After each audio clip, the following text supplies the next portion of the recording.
Republic বাংলায় স্বাগত। আমি স্বর্ণালী। আরও একটা স্পেশাল এপিসোড বাংলার প্রাইম টাইমের জন্য নিয়ে আজ চলে এসেছি ভাঙড়ে। ভাঙড় নাম শুনলে তার সঙ্গে অনেক ইকুয়েশন, অনেক সমীকরণ চলে আসে। নির্বাচনের সময় খুব উত্তপ্ত পরিস্থিতি থাকে, প্রচুর আমরা রিপোর্টার পাঠাই, প্রচুর ফোর্স ডিপ্লয়েড থাকে, প্রত্যেক মুহূর্তে নতুন নতুন খবর আসে, ব্রেকিং নিউজ আসে, ভাঙড় জ্বলছে, ভাঙড়ে এই হচ্ছে, ভাঙড়ে তাই হচ্ছে। অ্যাকচুয়ালি ভাঙড়ে হয়টা কি? আর এইবারে ভাঙড়ের দিকে বাড়তি নজর, কারণ এবারে ভাঙড়ের তৃণমূলের দিক থেকে প্রার্থী পদে একটা ব্যাপক বদল দেখতে পাওয়া গেল। শওকত মোল্লা তিনি এবার ভাঙড় বিধানসভা থেকে তৃণমূলের পতাকায় লড়ছেন।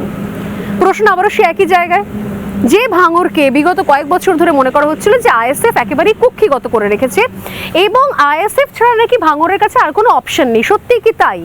জানতে আজ সরাসরি আমি স্বর্ণালী রয়েছি ভাঙড় বিধানসভা।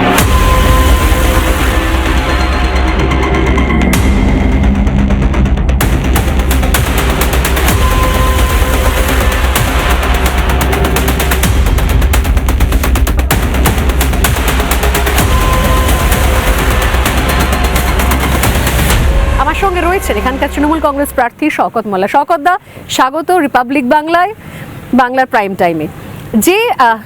যে প্রশ্নটা আমি করছি শুরুতেই, তা হচ্ছে ভাঙড় মানেই হচ্ছে খুব উত্তপ্ত। আপনারা জানেন যে আমাদের খবরে মানে ভোটের সময়তে ভাঙড়ে যখন ভোট হয় বা ভাঙড়ে ভোটের আগে পরে সারা বছর ভাঙড় মানে আমাদের কাছে হেডলাইন্স দেয়। সত্যি কি ভাঙড়ের পরিস্থিতি এতটাই উত্তপ্ত থাকে নাকি আসলে উত্তপ্ত করার চেষ্টা করা হয়? এই যে ভাঙড়ের সঙ্গে বোমা, ভাঙড়ের সঙ্গে অনেক কিছুগুলো জড়িয়ে থাকে, অন্য গোটা পশ্চিমবঙ্গে বা অন্তত এই জোনটাতে অন্য কোথাও কিছু খবর না হলেও ভাঙড় মানেই যেন একটা বিশাল উত্তপ্ত ব্যাপার, একটা ভয়ঙ্কর কিছু চলছে।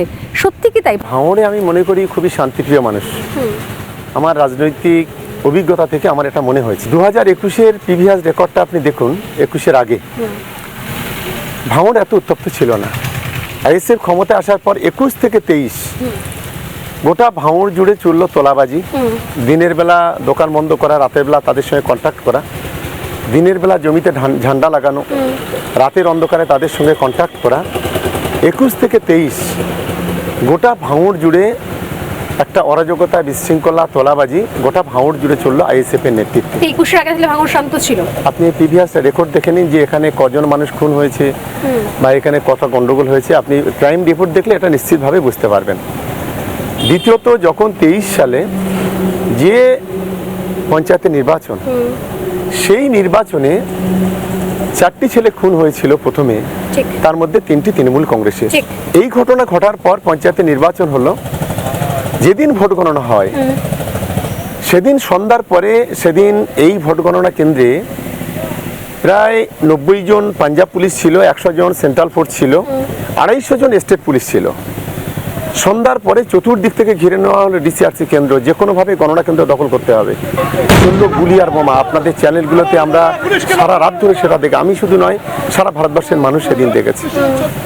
সেখানে পুলিশের সঙ্গে গুলির বিনিময়ে একজন অ্যাডিশনাল এসপি গুলিবিদ্ধ হলো, একজন কনস্টেবল গুলিবিদ্ধ হলো, একজন র্যাবকে অপহরণ করে নিয়ে যাওয়া হলো এবং পুলিশের এনকাউন্টারে 3 জন আইএসএফ এর ছেলে মারা গিয়েছিল সেদিন কিন্তু সেখানে তৃণমূল কংগ্রেস ছিল না, সেখানে আইএসএফ ভার্সেস সেদিন পুলিশের সঙ্গে গুলির বিনিময় হয়েছিল। কিন্তু আইএসএফ এর তরফ থেকে আমি স্পেশালি নওশাদ সিদ্দিকীর কথা যদি ধরি, তাহলে তিনি বলেন যে ভাঙড় 21-এর আগে একটা ভয়ঙ্কর অরাজকতা, সন্ত্রাসবাদী দুষ্কৃতীদের দখলে ছিল। 21 থেকে ভাঙড়ের মানুষ শান্ত হয়েছেন, ভাঙড় একটা উন্নয়ন পেয়েছে, ভাঙড়ের মানুষ ফাইনালি একটা স্থির পরিস্থিতি পেয়েছে। এটা মানে এটা বাস্তব ছবিটা কি? তো আমি ওকে নওশাদকে মানে আপনারা তার আগে ভাঙড়কে উত্তপ্ত করে রেখেছিলেন, নওশাদ সিদ্দিকীকে প্রথমে ধন্যবাদ জানাই। প্রথমে তো নওশাদ এই কথা বলার জন্য ধন্যবাদ জানছি এই কারণে যে ভাঙড়ে যদি 21-এর আগে দেখি নেতৃত্বে কে ছিল, আরাবুল ইসলাম, তাহলে ভাঙড়কে যদি সন্ত্রাস যদি করে থাকে, আমি বলছি না, ওরা বলছে হ্যাঁ, তাহলে সেই সন্ত্রাসবাদীকে আজকে তাইলে আপনি একেবারে ধুয়ে মুছে সাফ করে, যে আপনার যে সন্ত্রাসবাদী সেই সময় যে ঘটনা ঘটেছিল বলছেন, তখন আরাবুল ইসলাম মূল দায়িত্বে ছিল ভাঙড়ে। 100% যে আরাবুলের নেতৃত্বে নওশাদ সিদ্দিকীর গাড়ি ভাঙা হয়েছিল হাতিশালাতে, আজকে তাহলে সেই আরাবুলটা যে রেজ্জাক মোল্লার কোমর ভেঙে দিয়েছিল, যে ম্যাডাম কলেজের মানে গভর্নিং বডিতে মিটিংয়ে তাকে জগ ছুড়ে মারা হয়েছিল, সারা বাংলা সারা ভারতবর্ষের মানুষ জানে। আজকের কি এমন ওয়াশিং মেশিন হয়ে গেল আইএসএফ যে তাকে ধুয়ে মুছে সাফ করে দলে নিয়ে আব্বাস সিদ্দিকী আর নওশাদ সিদ্দিকী গলায় মালা পরিয়ে তাকে ক্যানিং পূর্বের ক্যান্ডিডেট করা হলো। তাহলে আজকের উনি যে কথাটা বলছে ওনার নীতি নৈতিকতা আদর্শকে ঠিক আমি মনে করি না। আসলে উনি ক্ষমতা দখলের জন্য উনি সব কিছুই করতে পারে, এটা অন্তত ভাঙড়ের শুভবুদ্ধি সম্পন্ন মানুষ, অন্তত সংখ্যালঘু মানুষেরা এটা অন্তত বা সংখ্যাগুরু মানুষেরা এটা অন্তত উপলব্ধি করতে পেরেছে। এটা ঘটনা মানে ইনফ্যাক্ট যখন আমরাও খবর দেখলাম জানলাম যে আরাবুল ইসলাম জয়েন করছেন আইএসএফ এ, তখন প্রথম প্রশ্ন এটাই মাথায় এলো যে আরাবুল তাহলে এতদিন ধরে কি করে যুদ্ধ চললো, এতদিন ধরে কাদের সঙ্গে যুদ্ধ চললো, মানে আরাবুল ইসলাম আর শওকত মোল্লা, আরাবুল ইসলাম আর নওশাদ সিদ্দিকী আমরা তো জানতাম যে একে অপরের ভয়ঙ্কর একটা শত্রুপক্ষ, তাহলে কি এমন হলো যে আরাবুল ইসলাম ফাইনালি আইএসএফ এর ঝান্ডা ধরে নিলেন এবং তারপর বিশ্বাসও করলেন নওশাদ সিদ্দিকী? দেখুন, একটা বিষয় আমি বলি যে সোনালি, যেটা হচ্ছে এদের কোনো নীতি আদর্শ নেই। এরা নিজেদের ক্ষমতার জন্য, অর্থ উপার্জনের জন্য এরা সব কিছুই করতে পারে। আমার একটাই যে উন্নয়ন, ভাঙড়ের উন্নয়ন, ভাঙড়ের সংখ্যালঘু মানুষের উন্নয়ন, তাদের ডেভেলপমেন্ট, তাদের এডুকেশন, রাস্তাঘাট, এই সব কিছু, সেইটা তো ওনাদের উদ্দেশ্য। খুব ভালো প্রশ্ন করেছেন আপনি। আমার প্রথম প্রশ্ন যে গত 5 বছর 2021 সালের আগে নওশাদ সিদ্দিকী, আব্বাস সিদ্দিকী এই প্রকাশ্যে ভাঙড়ের পবিত্র মাটিতে দাঁড়িয়ে সেদিন তারা বলেছিল যে আপনারা আমাদেরকে ভোট দিন, সরকার কিছু করুক আর না করুক, আমি ভাঙড়ে মেডিকেল কলেজ তৈরি করব, আমি ভাঙড়ের বেকার যুবকদের চাকরির ব্যবস্থা করব, আমি ভাঙড়ের গ্রামে গ্রামে পানীয় জল, রাস্তা, বিদ্যুৎ তৈরি করব, আমি গ্রামে গ্রামে অ্যাম্বুলেন্স দেব, আমি ছেলে মেয়েদের হাতে খাতা কলম তুলে দেব। আমার আজকের অন ক্যামেরা আজকের আমি প্রশ্ন করতে চাই, গত 5 বছরে ভাঙড়ের কোন কাজটা করেছেন? উনি কি কোনো মেডিকেল কলেজ তৈরি করেছেন? উনি গত 5 বছরে ভাঙড়ে একটা 1 কিলোমিটার রাস্তা তৈরি করেছেন? উনি কোনো একটা ব্রিজ তৈরি করেছেন? যদি এটা উনি প্রমাণ দিতে পারেন, উনি ফেসবুক লাইভ করতে খুব ভালোবাসেন, উনি কোথায় কোথায় ফেসবুক করেন, আমার প্রশ্ন হচ্ছে উনি আগামীকাল 24 ঘন্টা আমি টাইম দিচ্ছি, 24 ঘন্টার মধ্যে বলুক যে গত 5 বছরে ভাঙড়ে আমি এই কাজটা করেছি। আমি কথা দিচ্ছি উনি যদি প্রমাণ করে দিতে পারেন তাহলে আমি নমিনেশনটাই করব না। আমি একদম মানে আমি চ্যালেঞ্জ করছি। শুনুন একটা কথা, এই হচ্ছে বড় ধাপ্পাবাজ। আমরা বিধানসভাতে যাই, বিধানসভার হাউসে আমাদের একটা প্রশ্নোত্তর পর্ব থাকে, সেখানে আমি 2টো রাস্তার কথা বললাম, কি একটা ব্রিজের কথা বললাম, কি 5টা মানুষের ঘরের কথা বললাম, এটা সবটা ইমপ্লিমেন্ট হয় না। উনি কি করেন, সেই যে বক্তব্যটা যেটা রাখেন সেইটা আমাদের ওখানে যে বুক তৈরি হয় সেখানে ওটা লিপিবদ্ধ হয়, উনি সেইটা ছবি তুলে এনে ভাঙড়ের মানুষের কাছে দেখেন যে দেখো যে আমি বলেছি, কিন্তু উনি ভুলে গেছে উনি আসলে রাজনীতির লোক তো নয়। একটা কাজ করতে গেলে একটা নেশা লাগে, একটা রাস্তা করতে গেলে 5টা মন্ত্রীর কাছে ছুটতে হয়, 5টা অফিসার কাছে ছুটতে হয়, নিজের সময় দিতে হয়, তবে কিন্তু একটা কাজ সেখান থেকে আদায় করে আনা যায়। উনি আসলে মানুষকে মিথ্যা কথা বলতে বলতে একেবারে সে গোয়েবলসের মতো হয়ে গেছে, একেবারে দিনের পর দিন মিথ্যার ফুলঝুরি ছুটিয়ে ভাঙড়ের মানুষকে উনি বোকা বানাচ্ছেন, আর ভাঙড়ের সংখ্যালঘু মানুষের আবেগ নিয়ে উনি ছিনিমিনি খেলা করছেন। কথা বলতে বলতে একটা মারাত্মক মানে চ্যালেঞ্জ কিন্তু শওকত মোল্লা রিপাবলিকের ক্যামেরায় করেছেন যে একটাও যদি এরকম কোনো উন্নয়নের কিছু দেখানো হয় উনি ওপেন চ্যালেঞ্জ করেছেন। আমার বক্তব্য হচ্ছে যদি উন্নয়ন কোথাও কিছু নাই হয় শওকত দা, তাহলে এই যে সংখ্যালঘু মানুষের যে সেন্টিমেন্ট, আমি আবার একই প্রশ্ন করি যে সংখ্যালঘু ভোট ব্যাংক, যেটা আমরাও মাঝে মাঝে বলি, সংখ্যালঘু ভোট ব্যাংক হচ্ছে আইএসএফ আসার কারণে ভাঙড়ের সংখ্যালঘু ভোট ব্যাংক তৃণমূল কংগ্রেসের হাতছাড়া হয়ে গেছে। সংখ্যালঘু মানুষরা তৃণমূল কংগ্রেসকে বিশ্বাস করছে না। এইটা প্রচারে নেবে এখানকার ছেলে, এখানকার জায়গায় ঘুরে ঘুরে কি মনে হচ্ছে, মানে যেটা সর্বৈব দাবি করা হচ্ছে যে এন্ড অফ দ্য ডে সংখ্যালঘু মুসলিম মানুষরা তারা বিশ্বাস করছেন নওশাদ আছে, ভাইজান আছে, এই যে ভাইজান কোট আনকোট একটা সোশ্যাল মিডিয়ার জন্য সারাক্ষণ ক্যাম্পেইন চলে, ভাইজান আছে ভাইজান আছে, না হলে তৃণমূল কংগ্রেস নাকি ভাঙড়ের সংখ্যালঘুদের জন্য নেই, তারা সংখ্যালঘুদের পাশে নেই। প্রথম বলি যে ভাঙড়ের সংখ্যালঘু মানুষ আইএসএফ এর পাশে নেই, যে হাওয়াটা তোলা হচ্ছে এই হাওয়ার কোনো বাস্তবতা নেই। গত 5 বছরে ভাঙড়ের কিন্তু এই হাওয়াতে জিতে তো গেছে তারা একটা বিধানসভা, একটা সময় জেতানো হয়েছে, জিতে যায়নি। কারা জেতালো? 2021 সালে আমাদের দলের কিছু গদ্দার যারা নিজেরা টিকিট না পাওয়ার কারণে, যেদিন টিকিট ঘোষণা হয়েছিল 21 সালে, সেদিন আমরা বুঝে গিয়েছিলাম ভাঙড় আমরা হারতে চলেছি। পরিকল্পিতভাবে এখানে তৃণমূল কংগ্রেসকে হারানো হয়েছে। এবং আমি মনে করি বর্তমানে সময়ে মানুষ রাজনৈতিক সচেতন, সামাজিক সচেতন, বিশেষ করে ভাঙড়ের শুভবুদ্ধি সম্পন্ন মানুষ যারা, তারা কিন্তু আজকের আইএসএফ এর পাশে নেই। তো সেই সময় গদ্দাররা কি এখনো দলে রয়েছে? না, এখন কেউ দলে নেই। দল সঠিক সিদ্ধান্ত নিয়েছে। দল যারা দলের সঙ্গে নোংরামি করেছিল, দল তাদের কারোকে বহিষ্কার করেছে, কারোকে সাসপেন্ড করেছে। এখন ভাঙড় তৃণমূল কংগ্রেস ঐক্যবদ্ধ, এবং সেই ঐক্যবদ্ধতার কারণে লড়াই হবে, গণতান্ত্রিকভাবে ভাঙড়ে লড়াই হবে। সেই লড়াইতে, সেই নির্বাচনে তৃণমূল কংগ্রেস জিতবে। এটা আজকের আমি অন ক্যামেরা বলছি, আপনি 4 তারিখে মিলিয়ে নেবেন। কিন্তু অনেকেই দলের ভেতরেই অনেকে বলছেন যে যে শওকতদার নাকি মন খারাপ, ক্যানিং পূর্বটা পাওয়া হয়নি, ভাঙড়ে দিয়ে দিয়েছে, দিদি তাকে কঠিন চ্যালেঞ্জের মধ্যে ফেলে দিয়েছে। এটা কি সত্যি শওকত মোল্লা খুব কঠিন চ্যালেঞ্জে পড়েছে, নাকি হাসতে হাসতে ভাবছে যে না এইভাবে হতেই আমার কাছে কোনো চ্যালেঞ্জ নয়? কোনটা? দেখুন, চ্যালেঞ্জ, যে কোনো চ্যালেঞ্জ অ্যাকসেপ্ট করতে আমি আমার রাজনৈতিক জীবনে আমি ভালোবাসি। আপনার তো ব্যাকগ্রাউন্ডটা হচ্ছে দেখুন, আমি ঝান্ডা। আমার রাজনৈতিক জীবনে আমি তো বামপন্থী ঘরানা থেকে উঠে এসেছিলাম, কিন্তু দিদির, আমরা যখন বামপন্থী ছিলাম তখন কিন্তু আমাদের হাতটা বেঁধে রাখা হয়েছিল, আমাদের কোনো কাজ করতে দেওয়া হয়নি। আমি তখন পঞ্চায়েত সমিতির সভাপতি। সিপিএম এর কোনো প্রধান কাজ করতে গেলে তার মাথায় একটা পার্টি টিম বসিয়ে দেওয়া হয়, তারাই যা সিদ্ধান্ত নেবে তাই, প্রধানের কোনো কাজ থাকে না। আমি পঞ্চায়েত সমিতির সভাপতি হয়েছিলাম 2008 সাল। 2011 সাল পর্যন্ত বামফ্রন্ট ছিল, আমাদের কোনো কাজই করতে দেওয়া হয়নি, আমাদের মাথার উপর একটা পার্টি টিম বসিয়ে দেওয়া হয়েছিল।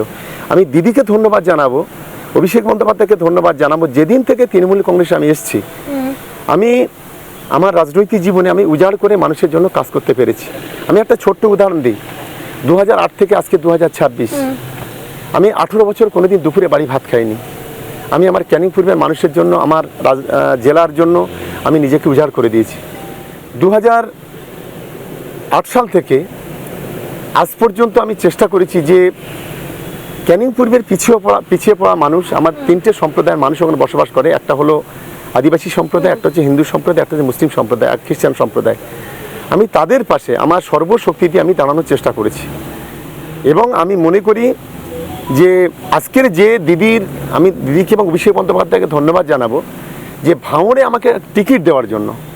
আমি অন্তত মনে করি যে ভাঙড়ের যে সংখ্যালঘু সম্প্রদায় যাদেরকে আজকের বোকা বানিয়ে তাদের আবেগ নিয়ে ছিনিমিনি খেলা করা হচ্ছে, অন্তত সেখান থেকে তাদেরকে বের করে নিয়ে এসে অন্তত ভাঙড়ের মাটিতে তৃণমূল কংগ্রেসের ঝান্ডাটাকে উঁচুতে তুলে ধরতে পারবো। এটাই আমার কাছে সবচেয়ে বড়। এটা মনে হয় নাকি একটা ক্ষতি হয়ে গেল কি, যে বিধানসভার জন্য আপনি এতদিন ধরে খাটলেন, যেখানকার মানুষের জন্য এত কিছু করলেন, সেখান থেকে সরিয়ে আনা হলো। এবং এটা কিন্তু আমার কথা না, এটা আপনার দলেরই একটা অংশের কথা, যে শওকতদার ক্যানিং পূর্বে থাকাটা বেশি দরকার ছিল, সেটা শিওর শট ছিল, অন্তত দলের জন্য একটা নিশ্চিত আসন ছিল।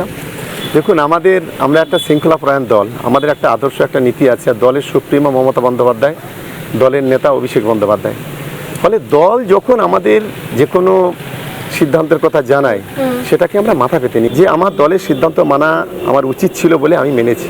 এবং আমার নেতা হচ্ছে অভিষেক বন্দ্যোপাধ্যায়। তার জন্য কোনো রাগ, দুঃখ, ক্ষোভ, বিক্ষোভ কিছু নেই? কোনো নেই।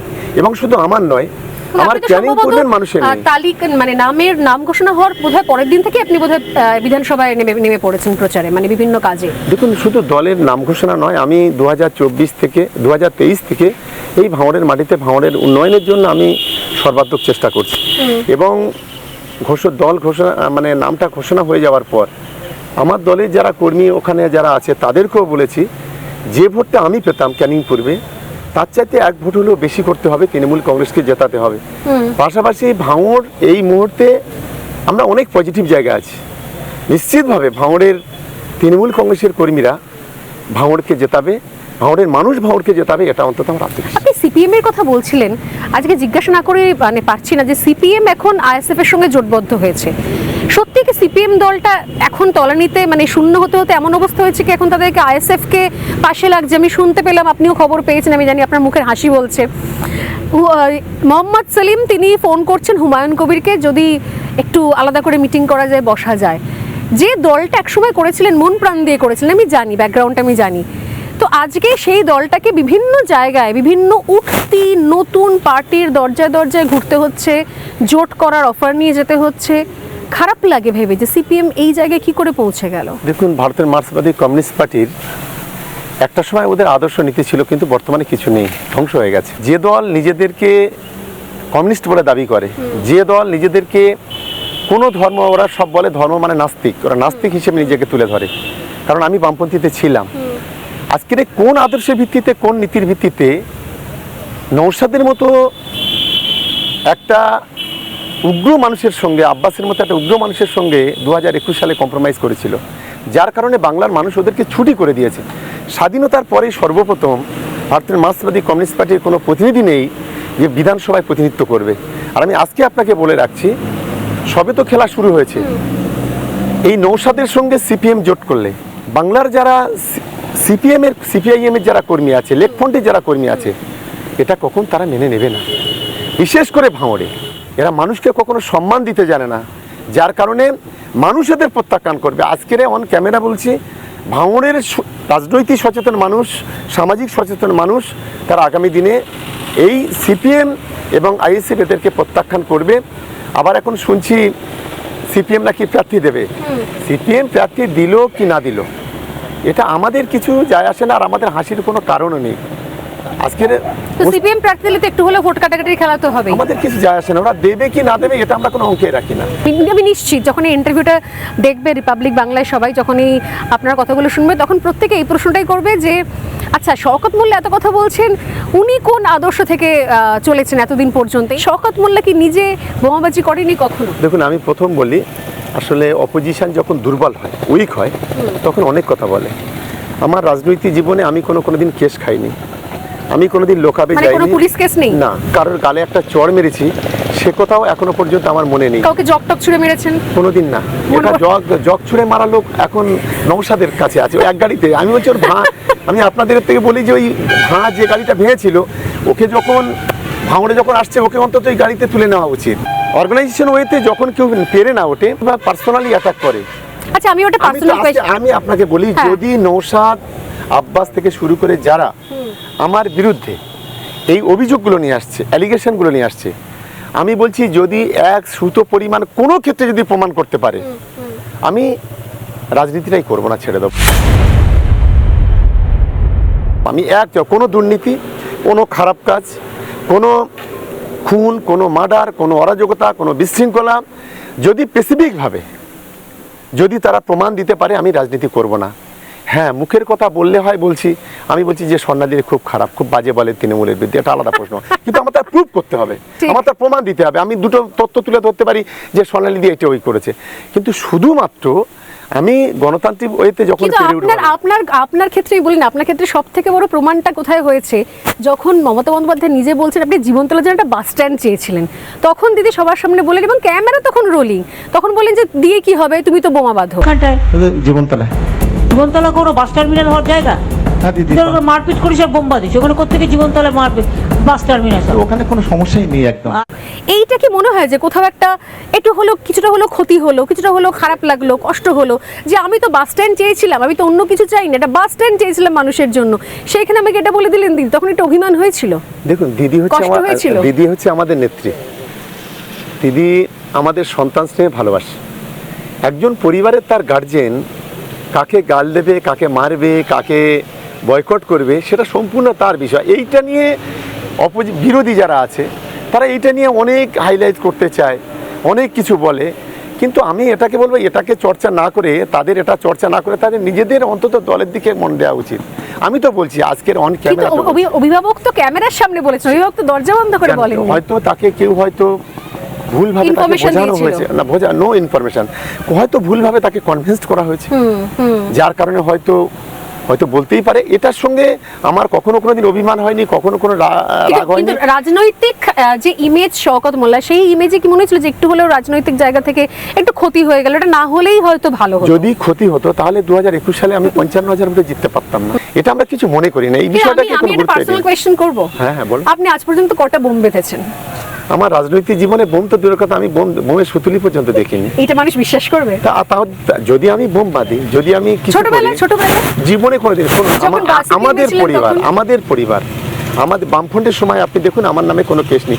দেখুন, আমি যদি কোনো সমাজ বিরোধী কার্যকলাপ করি তাহলে নিশ্চিতভাবে সেখানে তার নামে একটা কেস হবে, তা সে কোনো না কোনো সময় জেলে যাবে। হয়তো বাঁধেননি, কিন্তু হয়তো ছেলেপুলেদের বলছেন যে আমাদের কালচার নেই। 14 লোকসভা নির্বাচন, 2016 বিধানসভা নির্বাচন, 2019 লোকসভা নির্বাচন, 2018 বিধানসভা নির্বাচন, 2021 বিধানসভা, 2024 লোকসভা। আপনি পিভিআর রেকর্ডটা দেখুন, ক্যানিং পূর্ব বিধানসভা এলাকায় একটা চকলেট যদি পড়ে থাকে, একটা কোনো পলিটিক্যাল কেস হয়ে থাকে, এটা আপনি আমাকে বলুন। আমরা মনে করি ভোটের দিন আমরা নিজেরা রিল্যাক্স মুডে থাকি, আমরা নিজেরা আপনাদের ক্যামেরা 6টা গাড়ি গিয়ে আমার বাড়ি পায়ে দাঁড়িয়ে থাকি, ওদের নিয়ে ঘোরাঘুরি করি, ওদের নিয়ে কোনো পার্টি অফিসে বসে থাকি, আমরা কোনোদিন রাস্তাঘাটে যাই না। আমরা ক্যামেরা আছে, এখানে একটুখানি বসার জায়গা হবে না? একটুখানি দাও, দুটো চেয়ার দাও না। দাও দুটো চেয়ার দাও। বসুন একটু, তোমরা দাঁড়াও, দাদাকে নিয়ে কোথাও পালিয়ে যাবো না, একটুখানি একটু ছাড়ো দাদাকে। কিন্তু লাস্ট পঞ্চায়েত ইলেকশনে আমাদের ক্যামেরা, আমাদের রিপোর্টারও ছিলেন অনুপম পাত্র, আরও অনেক রিপোর্টার ইনফ্যাক্ট আমাদের ভাঙড়ে পাঠাতে হয়। তো তখন দেখা যাচ্ছে যে প্রচুর গাড়ি, সব গাড়িতে লেখা রয়েছে ঘটকপুকুর, জীবনতলা, সে সমস্ত প্রচুর গাড়ি সেগুলো ঢুকেছে ভাঙড়ে, এবং সেগুলোতে তারপর আগুন জ্বালানো হয়। এবং নওশাদ সিদ্দিকী স্পেসিফিক্যালি অভিযোগ করে, এই দেখুন বহিরাগত ঢুকিয়েছেন শওকত মোল্লা এলাকাকে উত্তপ্ত করার জন্য, এলাকায় সন্ত্রাস তৈরি করার জন্য। কিন্তু গাড়িগুলো কিন্তু ছবি রয়েছে, সেই গাড়িগুলো তাহলে আপনি কোথা থেকে নিয়ে এসেছেন, কেন একটা কথা বলি, কোনো গাড়ি এভাবে আসেনি। বিজয়গঞ্জ বাজার হলো একটা বড় মার্কেট, সবজি মার্কেট। সেখানে বিভিন্ন জায়গায়, যেমন ধরুন কলকাতা থেকে গাড়ি আসে, জীবনতলা থেকে গাড়ি আসে, সোনারপুর থেকে গাড়ি আসে, বিভিন্ন জায়গায় যাতায়াত করে। আসলে আমি প্রথম বলেছি, এই নওশাদ সিদ্দিকী হলো একজন মিথ্যাবাজ, এর মিথ্যাচার করা এর হচ্ছে কালচার, এর হ্যাবিটে দাঁড়িয়ে গেছে। ফলে যদি আজকের আমাদের ওদিক থেকে গাড়ি আসলো, লোক আসলো, তাহলে আমাদের 3টে ছেলে খুন হলো কেন? তাহলে ওনারা কত অস্ত্র শস্ত্র, কত বোমা আজকে ওনারা তৈরি সেটা বলছেন যে নিজেরাই বোমাবাদ থেকে নিজেরাই বোমাতে উড়ে গেছে। তো কেউ তো বোমায় হয়নি, সব তো গুলিতে মরে, সব তো গুলি করে খুন করা হয়েছে। আমাদের মুসলিম ভাইকে রাত্রেবেলা বাড়িতে বেরিয়েছে, তাকে পিটিয়ে তাকে এমন ইনজুরি করে দেওয়া হয়েছিল, 15 দিন পরে মৃত্যুর মুখে ঢলে পড়েছে, মারা গেছে। আমাদের রাজু নস্কর, সে এসেছিল বিজয়গঞ্জ বাজারে, সে কোনো ক্রিমিনাল নয়, সমাজ বিরোধী নেই, তার পিভিআরসে একটা ডায়েরি পর্যন্ত নেই, তাকে ভিডিও করে পেটানো হয়েছে। সবচেয়ে আশ্চর্যের বিষয়, সে যখন নিজের প্রাণ ভিক্ষা চাইছে, হাত জোড় করছে, তার পরেও তাকে পিটিয়ে মেরে, এবং সেটা মোবাইলে রেকর্ডও করা হয়েছে।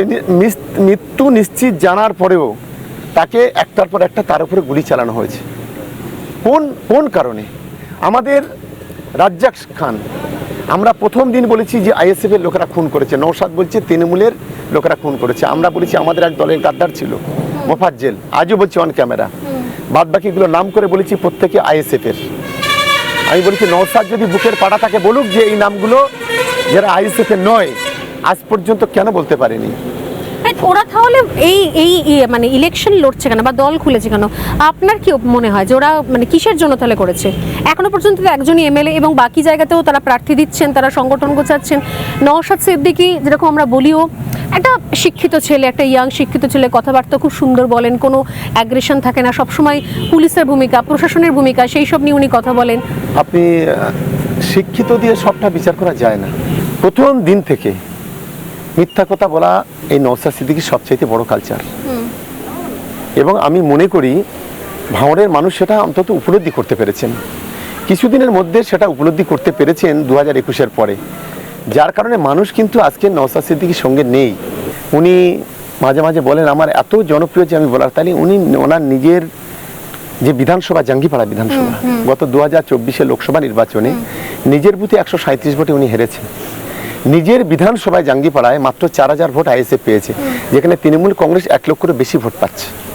উনি যদি এত জনপ্রিয়তা হলেন, নিজের বিধানসভা জিততে পারছেন না কেন? উনি যদি এত জনপ্রিয়তা হলেন, গতবারে যে 22টা জায়গা ক্যান্ডিডেট, 38টা জায়গা ক্যান্ডিডেট দিয়েছিল না, 22টা জায়গা সরি, 21টা জায়গা জামানত জব্দ হলো কেন? উনি যদি এত জনপ্রিয় হলেন, 11টা উপনির্বাচন হয়েছে 2021-এর বিধানসভার পর, প্রত্যেকটা সিটে ওনার জামানত জব্দ হলো কেন?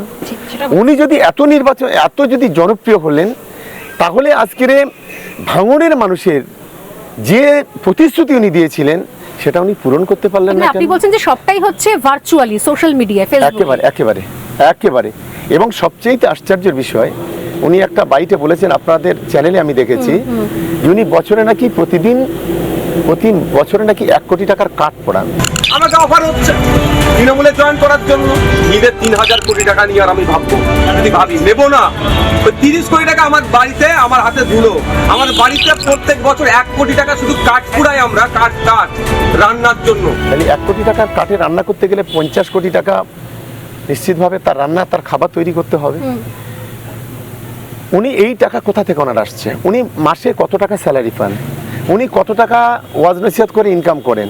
সেটা কি উনি ইনকাম ট্যাক্সের অফিসে দিয়েছেন? এটা আমার প্রথম প্রশ্ন। আমার দ্বিতীয় প্রশ্ন হচ্ছে, উনি 1 কোটি টাকার যখন কাট পড়ান, ভাঙড়ের মানুষের জন্য গত 5 বছর উনি ক কোটি টাকা খরচ করেছেন, এটা হচ্ছে আমার দ্বিতীয় প্রশ্ন। আমার তৃতীয় প্রশ্ন, উনি হয়তো বলবেন যে আমি কি শওকত মোল্লার কাছে হিসাব দেবো না, আমি হিসাব দেওয়ার কথা বলছি না।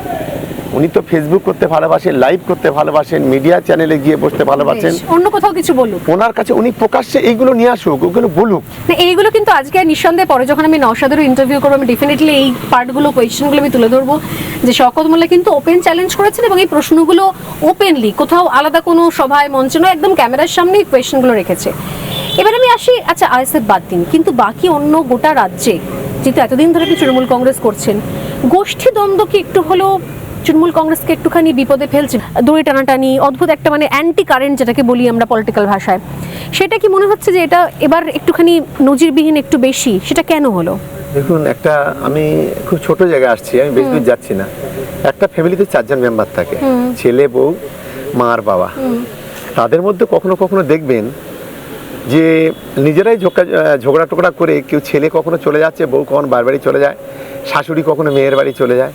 ফলে আমরা একটা পরিবার, এত বড় দল, স্বাভাবিক কারণে 294টা সিট হতে পারে, বিক্ষিপ্ত জায়গায় দুটো একটি ঘটনা ঘটতে পারে, কিন্তু মনে রাখতে হবে আমাদের দলের সুপ্রিমোর নাম হচ্ছে মমতা বন্দ্যোপাধ্যায় এবং আমাদের দলের নেতার নাম অভিষেক বন্দ্যোপাধ্যায়।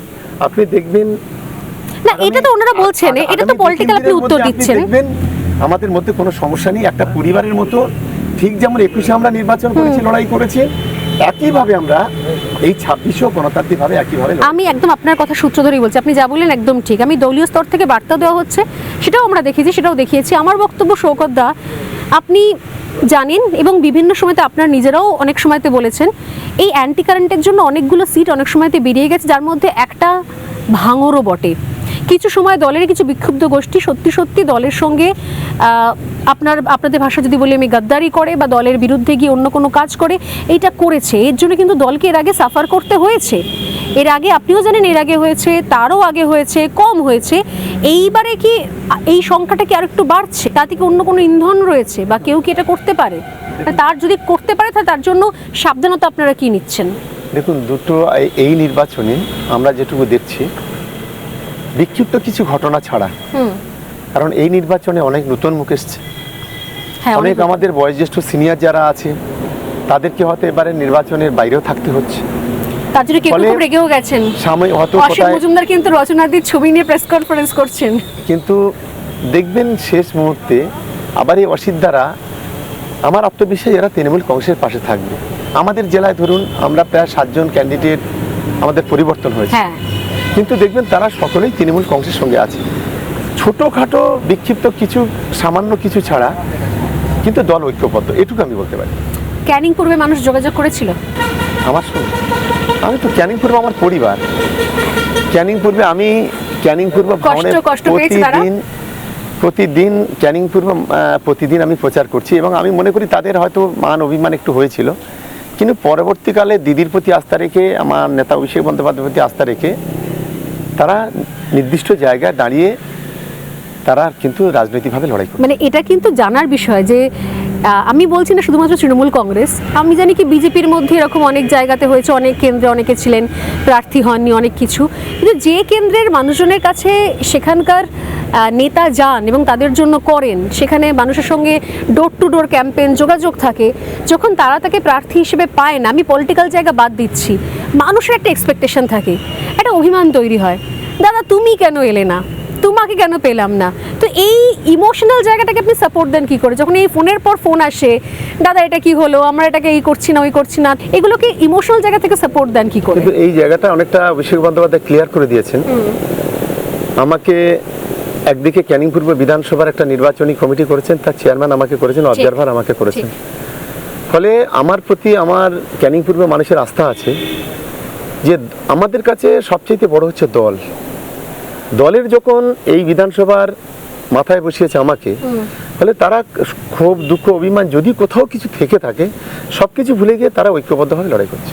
আর আপনি আপনার নিজের কখনো ক্ষোভ, দুঃখ, মনোকষ্ট দিদিকে জানান, সুযোগ পান?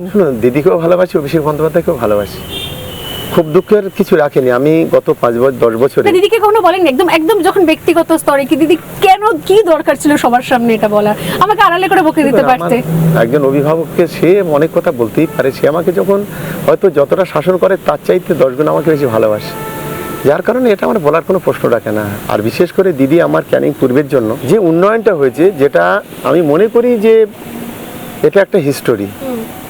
আমি কখনো নিজেই ভাবিনি যে ক্যানিং পূর্বে এতটা উন্নয়ন হতে পারে। এখন আমার লক্ষ্য হচ্ছে ভাঙড়।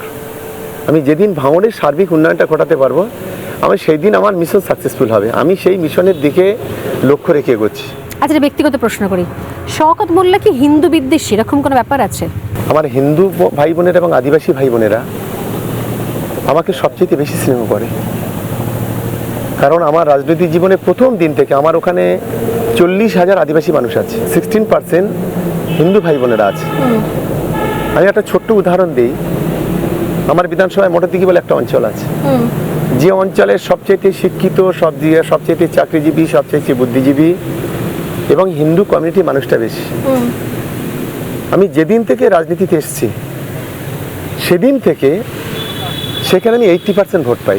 আপনি আমার বিধানসভাটা পুরোটাকে সার্ভে করুন, আপনি 100 জনের মধ্যে যদি 98% যদি আমার পক্ষে না বলে, আপনি আমাকে বলবেন। মানে আপনার কাছে তাহলে ডেভেলপমেন্টের সংজ্ঞা কি? মানে শওকত মোল্লার কাছে ডেভেলপমেন্টের সংজ্ঞা কি? মন্দির মসজিদ বানানো, নাকি রাস্তাঘাট, জল, ডেভেলপমেন্ট, স্কুল, এগুলো? দেখুন, আমার কাছে সবচেয়ে ফার্স্ট প্রায়োরিটি হচ্ছে ইনফ্রাস্ট্রাকচারাল ডেভেলপমেন্টটা করতে হবে।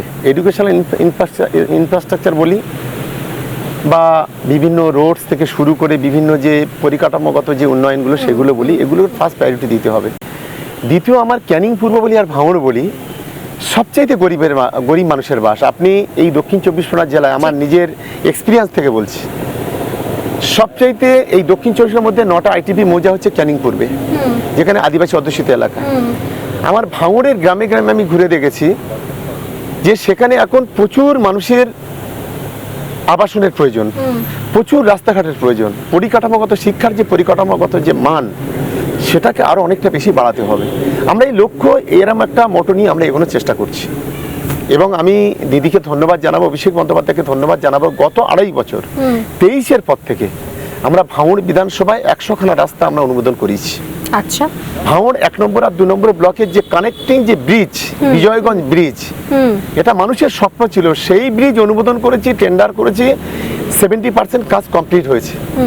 আমরা ভাঙড় বিধানসভার আরও বেশ কিছু ব্রিজ, যেটা এই বাগডোবরা খাল বলুন বা এই বিভিন্ন ক্যানেলগুলো যারা কলকাতার সঙ্গে কানেক্টেড, সেগুলোতে আমরা বেশ কিছু প্রপোজাল আমরা ইতিমধ্যে দিয়েছি, তার অনেকটা কাজ হয়েছে। এবং বিশেষ করে ভাঙড় এটা একটা কৃষি প্রধান এরিয়া, এখানে ধান, শাকসবজি সবচেয়ে বেশি হয়। আমি ইতিমধ্যে দিদিকে একটা প্রস্তাব দিয়েছি, যেটা এগ্রিকালচার ইনস্টিটিউট তৈরি করা, এখানে একটা কোচিং সেন্টার তৈরি করা, ট্রেনিং সেন্টার তৈরি করা, যেখান থেকে এখানকার চাষিরা যেন আগামী দিনে আরো অনেক বেশি ফসল ফলাতে সক্ষম হয়। এগুলো তো শুনতে বেশ ভালো লাগছে, কিন্তু আবারও সেই ইলেকশন নির্বাচন আসলে সেই গুলি, বোমা, ধোঁয়া, রিপোর্টার দৌড়চ্ছে, ক্যামেরাম্যান দৌড়চ্ছে, সেই তো আবার একই জিনিস হবে। আমি আপনাদের মাধ্যমে একটাই প্রশ্ন করব, বলুন। পুলিশ প্রশাসনে যারা আছেন, এখন তো অনেকে বলবে, অনেকে পুলিশকে চটিচাটা পুলিশ বলতো, এখন হয়তো জামা গায়ে দেওয়া পুলিশ হয়েছে, কারণ ইলেকশন কমিশনের পুলিশ। এখন আমি তাদেরকে বলবো, কোনো রং না দেখে গোটা ভাঙড় জুড়ে চিরুনি তল্লাশি হোক, সে তৃণমূল কংগ্রেস হোক, সে বিজেপি হোক, আইএসএফ হোক, সিপিএম হোক, প্রত্যেকটা বাড়িতে চিরুনি তল্লাশি হোক। এখান থেকে বিভিন্ন বোমা, বন্দুক সবকিছু উদ্ধার করা হোক। আমরা শান্তিপূর্ণ নির্বাচন চাই। আমাদের পক্ষ থেকে আমরা অন ক্যামেরা বলছি, শান্তিপূর্ণ নির্বাচন করতে আমরা বদ্ধপরিকর। দেখুন, আমরা যদি অশান্তি করতাম, আমাদের 4টে ছেলে খুন হতো না। আমরা যদি অশান্তি করতাম, আজকের আমাদের 21 জন ছেলে পঙ্গু হয়ে যেত না। আমরা যদি অশান্তি করতাম, ভাঙড়ে অনেক বিশৃঙ্খলা দেখা দিত। আর নওশাদ সিদ্দিকীকে বলি, আপনার মাধ্যমে এটা বলতেই হবে, আপনি এই প্রশ্নটা আমাকে করেনি। ও আমাকে কোথায় কোথায় নটোরিয়াস ক্রিমিনাল বলে। এই ভাষাটা বিজেপির একটা মানবাধিকার কমিশন এসেছিল, সেই মানবাধিকার কমিশন গোটা রাজ্যে 265 জন নেতা মন্ত্রী, তাতে একেবারে ফিরাদ হাকিম থেকে শুরু করে অনেকেই আছেন, মলয় ঘটকরা, তাদেরকে বিজেপির দালালতি করে তারা আমাদের একটা 265 জনের লিস্টে একটা নটোরিয়াস ক্রিমিনাল বলে একটা শব্দ ব্যবহার করেছিল। আমি জীবনে তাদের প্রশ্ন আপনাদের মাধ্যমে, আমি জীবনে একটা ডায়েরি হলো না, কেস হলো না, জেলে গেলাম না, লোকাপে গেলাম না, কোনো কেসের আসামি নয়, আর কী করে আমি নটোরিয়াস ক্রিমিনাল হয়ে গেলাম? আর যে লোকটা আমাকে নটোরিয়াস ক্রিমিনাল বলছে বিজেপির ভাষা নিয়ে, কলকাতায় মোস্তানি করতে গিয়ে, গুন্ডামি করতে গিয়ে যে 42 দিন জেল খাটলো, যে ধর্ষণের একজন আসামি অ্যান্টিসেপ্টিক বেল নিয়ে ঘুরে বেড়াচ্ছে, যার নেতৃত্বে পুলিশের গাড়ি ভাঙলো, যার নেতৃত্বে পুলিশের মাথা ফাটানো হলো, যার নেতৃত্বে পুলিশের আগুন জ্বালানো হলো, যার নেতৃত্বে 3টে আইএসএফের ছেলে এনকাউন্টারে মারা গেল ডিসিআরসি গণনার দিন, ভোট গণনার দিন, সে নটোরিয়াস ক্রিমিনাল নয়, আমি নটোরিয়াস ক্রিমিনাল হয়ে গেলাম। কিন্তু এটাতে তো সবসময় বলা হয় যে শওকত মোল্লা পকেটে পুলিশ নিয়ে ঘোরে, শওকত মোল্লার কথায় পুলিশ ওঠে বসে, তাই তার নামে কেস দিতে সবাই ভয় পায়, শওকত মোল্লাকে ভয় পায় সবাই। শুভেন্দু অধিকারীকে বলুন যে ও কেন জেড প্লাস ক্যাটাগরি নিয়ে ঘুরে বেড়াচ্ছে। অমিত শাহকে আমি প্রশ্ন করি, নরেন্দ্র মোদীকে প্রশ্ন করছি, বিজেপির যত নেতা আছে বাংলায় সবাইকে প্রশ্ন করি, তাহলে একটা কাজ করুন, সবাই পুলিশ ছেড়ে দেওয়া হোক, কারোর কোনো সিকিউরিটি থাকবে না। নওশাদ যেদিন সেন্ট্রাল ফোর্স ছেড়ে দেবে, বিজেপির পুলিশ ছেড়ে দেবে, সেদিন হাতিছাড়া থেকে ভাঙড়ে ঢুকতে ভয় পাবে, সাহস পাবে না। এটা আমি অন ক্যামেরা বলছি না, কিন্তু এটা একটা ঘটনা যে আপনি বলছেন যেটা আজ পর্যন্ত কোনো স্ক্যাম হলো না, কোনো কেস হলো না, ডায়েরি হলো না। হয়েছে কয়লা কেলেঙ্কারিতে আমাকে সিবিআই নোটিশ দিয়েছিল, তা কোথায় কয়লা ঘুটে তাও আমি জানি না। আমাকে একবার ডেকেছিল আজ থেকে 4 বছর 3 বছর আগে। কিন্তু কিন্তু কত প্রপার্টি করেছেন, কত আমার কতগুলো- প্রপার্টি সিবিআই সবটা দেখে নিয়েছে। আমাকে কোন একজন অফিসার প্রশ্ন করেছিল, কোন एजेंसी प्रश्न করেছিল, आपके लिए बहुत सुना था, लेकिन हम लोग जो देखा है जे कोलकाता का जो टी ओनर है ना, उसके पास जितना रुपया है आपके पास इतना ही नहीं है। तो আমার কি প্রপার্টি আছে, কিন্তু আমার প্রচুর কি প্রচুর সম্পত্তি আছে, প্রচুর বাংলো বাড়ি, রিসর্ট ফিসর্ট নাকি? আমার নিজের জন্মস্থান জন্মভিটে ছাড়া যদি আমাকে কোথায় কিছু দেখাতে পারে, আমি তো অন ক্যামেরা চ্যালেঞ্জ করে বলছি, যারা আজকে আমার সম্পর্কে বাজে কথা বলছে, তারা আমার বিরুদ্ধে একটা তথ্য প্রমাণ দিয়ে, একটা তথ্য ওরা তুলে ধরুক, ফেসবুক লাইভে, বিভিন্ন মিডিয়া, সোশ্যাল মিডিয়ার মাধ্যমে তুলে ধরুক।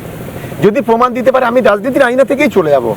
এটা অন ক্যামেরা চ্যালেঞ্জ। আমি বলছি এই ইন্টারভিউটা কিন্তু একটা হিস্টোরিক ইন্টারভিউ হতে চলেছে। শওকত মোল্লা এরকম ওপেন চ্যালেঞ্জ, দীর্ঘদিন এরকম আরামসে বসে, তাও সামনে ভোট, এরকম ভাবে একের পর এক চ্যালেঞ্জ দিয়ে যাচ্ছেন। আমার মনে হয় লাস্ট কবে আমি এরকম ইন্টারভিউ দেখেছি আমি নিজেই মনে করতে পারছি না। তো বাড়ির লোকজন কি বলেন তাহলে, যে কি করতে পারলে তাহলে? দেখুন, এত বোমাবাজি বলছে, রেল বলছে বোমাবাদ হো বলছে, বোমাবাজি করো, এই বলছে পুলিশ পকেটে নিয়ে ঘোরো, তাহলে কি করতে পারলেন শওকত মোল্লা? বাড়ির লোকজন কি বলে? 2003 সাল থেকে যেদিন আমি জনপ্রতিনিধি হয়েছি, সেদিন থেকে আমার পরিবারকে নিয়ে, আমার ছেলে মেয়ে, আমার স্ত্রীকে নিয়ে আমি কোনোদিন বাইরে বেড়াতে যাইনি। কিছু বলে না ছেলেমেয়েরা? তার একটাই কারণ, হ্যাঁ, তাদের অনেক অভিযোগ আমার প্রতি আছে। কি বলে? দেখুন, প্রত্যেক ছেলে মেয়েরা তারা চায় তাদের বাবা মা, প্রত্যেক স্ত্রী চায় তাদের স্বামী তাদেরকে নিয়ে একটু বাইরে বেড়াতে যাক, কিন্তু আমি একটা বিষয় উপলব্ধি করি, আমি যখন বাইরে পিকনিকে যাওয়া, ঘুরতে যাওয়া, এসব কিচ্ছু করেন না? কোনোদিন করিনি। কারণ একটাই, আমি নিজের বিবেকের কাছে একটা জিনিস দেখেছি, আমি হয়তো বাইরে যাব, আমার স্ত্রী আমার ছেলে মেয়ে নিয়ে বেড়াতে গেলাম, হয়তো কাশ্মীরে গেলাম, হয়তো দীঘাতে গেলাম, বা কোথায় গেলাম, হয়তো একটা ছবি পোস্ট হবে, আমার দলের সাধারণ কর্মী যারা পেটে কাপড় বেঁধে লড়াই করে, তারা হয়তো কোথাও একটা মনে আঘাত পাবে, আজকে যে শওকত মোল্লা তার পয়সা আছে বলে বা তার পরিবার নিয়ে বেড়াতে যাচ্ছে, আমরা যেতে পারি না। এটা আমার দাদা, আপনাদের দলের নামকরা করে সাংসদরা বিদেশ ট্যুর করে ঘুরে বেড়াচ্ছে। যেতেই পারে। গেছেন কখনো দুবাই গেছেন? আমি আমার জীবনে একবার বাংলাদেশে গেছিলাম, সেখানে গিয়ে 3 দিন ছিলাম। যেদিন আজকে গিয়েছি মাঝখানে একদিন ছিলাম, তারপর দিন আমি ব্যাক করে চলে এসেছি। তার কারণ ছিল আমার যে ওই পাসপোর্টটা ছিল, ওই পাসপোর্টটা ইনভ্যালিড হয়ে যাবে বলে। তো আমি 2003 সালে যেদিন জনপ্রতিনিধি হই, আমি যখন ঈদের নামাজ পড়তে নতুন জামা কাপড় কাটে গিয়েছিলাম, সেদিন আমি মসজিদে দেখলাম যে 70% মানুষ তারা পুরানো জামা কাপড় গায়ে দিয়ে এসছে, আমাদের দিকে বারে বারে তাকাচ্ছিল। সেই দিন থেকে আমি মনে মনে প্রতিজ্ঞাবদ্ধ হই যে যতদিন অন্তত রাজনীতি করব, ততদিন পর্যন্ত আমি পুরানো জামা কাপড় গায়ে দিয়ে আমি কিন্তু মসজিদে যাব। আজও পর্যন্ত, এই কদিন আগে ঈদ হয়েছে, একইভাবে আমার সেই জায়গাটা কিন্তু আমি ধরে রেখেছি। রুহুল আমিন লস্কর বলে একজন বামপন্থী নেতা ছিলেন, তিনি শিক্ষক ছিলেন, আমাকে বলেছিল, শওকত, জীবনে কোনোদিন অহংকার করো না, আর জীবনে কোনোদিন তোমার সহকর্মীদের উপরে কোনোদিন হিটলারি মনোভাব নিয়ে চলো না। মানুষই হচ্ছে গণদেবতা, মানুষকে যেদিন ভালোবাসবে সেদিন মানুষই তোমার যদি পাশে থাকে, তুমি নিজের এলাকায় কেন, তুমি গোটা রাজ্যে সেদিন নেতা হবে। এটাই সে আশীর্বাদও করেছিল। আজও আমি সেটাকে ধরে নিয়ে আমার সেই রাজনৈতিক গুরুদেব, তার কথা মাথায় রেখে আমি চলি। বেশ, ভালো হোক, সব নির্বাচন সুষ্ঠুভাবে কাটুক। যদি সময় সুযোগ হয় নির্বাচনের পরে আবার ডেফিনেটলি কথা হবে। শওকত মোল্লা আত্মবিশ্বাসী ভাঙর নেই, তাই তো? একেবারে।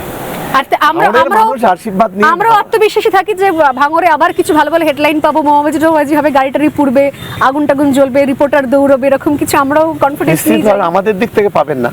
আচ্ছা, এটার জন্য, এটা যদি হয় এর জন্য দায়ী থাকবে নওশাদ সিদ্দিকী। আমি প্রশ্ন নওশাদকে করব। গণতান্ত্রিক ভাবে 100 বার করবেন।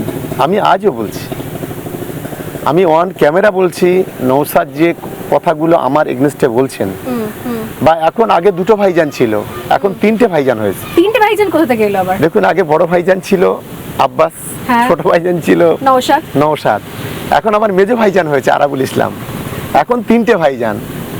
এখন এই 3টে ভাইজানকে আমি বললি যে আমার বিরুদ্ধে যে অভিযোগগুলো ওনারা ফেসবুকে বলছেন, ইউটিউবারে বলছেন, বিভিন্ন মিটিং মিছিলে বলছেন, আমি আজও অন ক্যামেরা চ্যালেঞ্জ করে বলছি, যদি ওদের সত্যিকারে যদি বুকের পাটা থাকে, এতটুকু পরিমাণ ওনারা আমাকে প্রমাণ করবেন, আমি কথা দিচ্ছি যে আমি রাজনীতির আয়না থেকে বেরিয়ে যাব।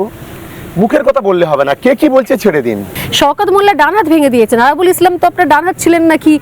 আপনি ডান হাত ভেঙে দিয়েছেন নওশাদ সিদ্দিকী, আপনি এখন অসহায় হয়ে গেছেন। আরাবুল এখন হাতে আছে, আমার কোনো ডান হাত নেই আর বাঁ হাত নেই।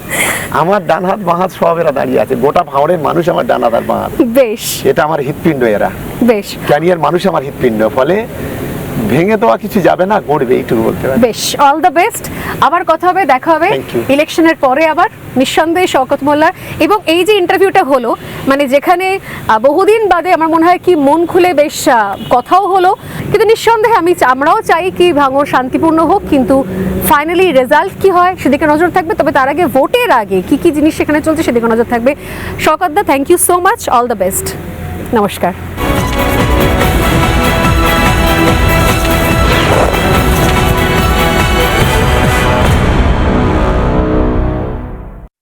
নানা ধরনের কন্টেন্ট দেখার জন্য লাইক করুন, শেয়ার করুন আমাদের ফেসবুক পেজ, সাবস্ক্রাইব করুন আমাদের ইউটিউব চ্যানেল।